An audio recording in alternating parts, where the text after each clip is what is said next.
Hello friends, welcome back. आज हम पढ़ेंगे एडमिनिस्ट्रेटिव लॉ का नेचर, स्कोप, डेवलपमेंट और ग्रोथ।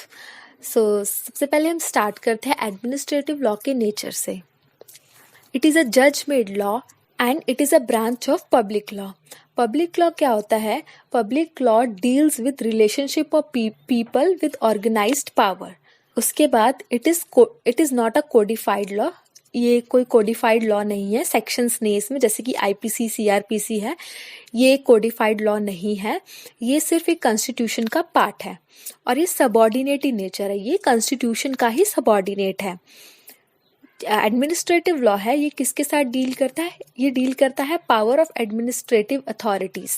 ये एडमिनिस्ट्रेटिव अथॉरिटीज के पावर के साथ डील करता है एंड ये रेमेडी भी प्रोवाइड करता है जब किसी के राइट्स इन्फ्रिंज होते हैं।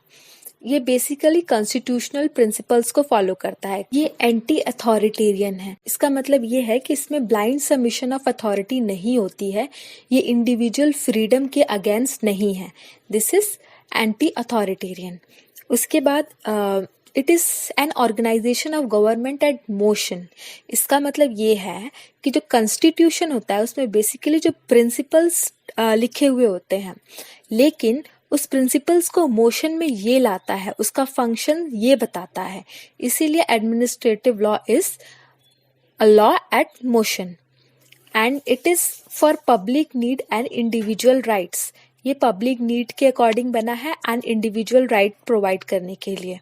And they are under control mechanism of judicial review. ये जितने भी एडमिनिस्ट्रेटिव एक्शंस होते हैं वो जुडिशियल रिव्यू के कंट्रोल में होते हैं। अब हम बात करते हैं एडमिनिस्ट्रेटिव लॉ के स्कोप की।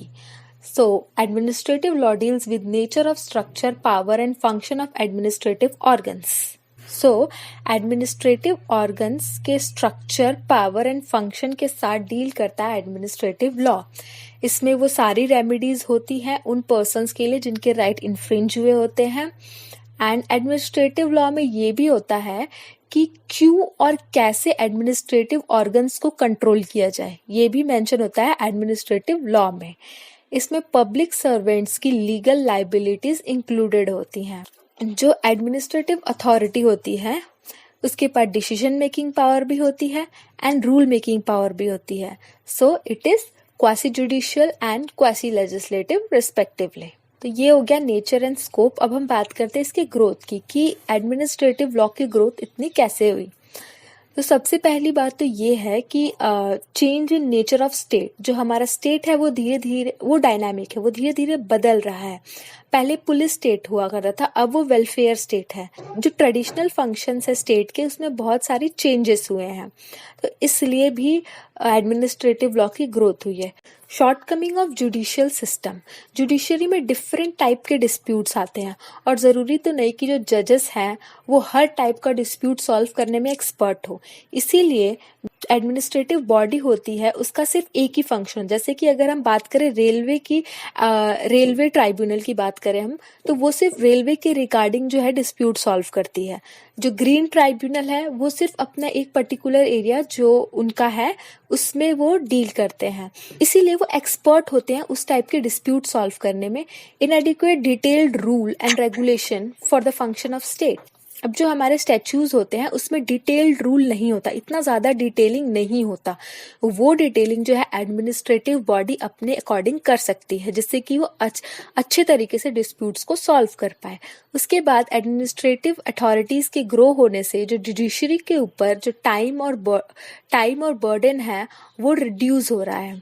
उसके बाद रिफॉर्म इन सोशल लाइफ। तो जो सोशल एस्पेक्ट है वो बहुत ही ज़्यादा चेंजिंग है और इसीलिए हमारे पास different type of complex situations आ जाती है कई बार, जो कि डिटेल्ड लॉज ना होने की वजह से सॉल्व करना मुश्किल होता है। तो इसीलिए जब एडमिनिस्ट्रेटिव अथॉरिटीज़ होती हैं वो उन रूल्स को बनाती हैं डिटेल में, ताकि उन कॉम्प्लेक्स सिचुएशंस को डील करना ईजी हो सके। आई होप आपको ये वीडियो समझ में आ गई होगी, nature, scope and development of administrative authorities.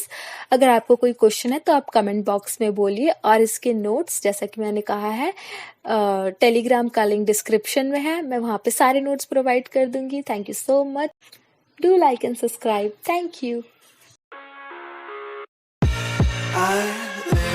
inside my own world of make-believe. Kids screaming in their cradles, profane.